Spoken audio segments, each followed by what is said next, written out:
Ке има ли кратење на платите на административците? Ова прашање се уште не било предмет на дискусија, уверува министерот за економија Крешник Бектеши.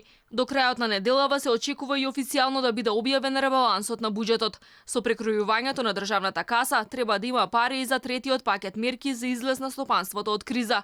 Во владата има различни мислења дали треба 120.000 вработени во јавниот сектор да се сведат на минималец. Министерката за финансии Нина Ангеловска е за, додека Бектеши е против кратење на примањата. И јас и Министерката за финансии може и за други теми да имаме различни ставови, но ние сме дел на една влада и последните одлуки ги носиме колективно како влада и ги почитуваме.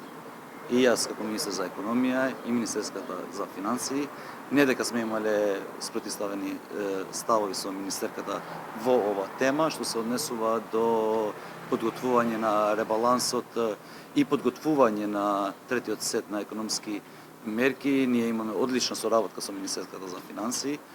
Занаетчиите се незадоволни од досегашните два пакета мерки за помош на економијата. Бараат мерката за државна помош за исплата на плати за нив да важи до крајот на епидемијата, а не само 2 месеци. Бараат и конкретна кредитна линија што ќе биде наменета само за нив, еднократна парична помош, како и ослободување од фирмари на аконтации за данок на личен доход и ослободување од придонеси за здравствено и пензиско осигурување.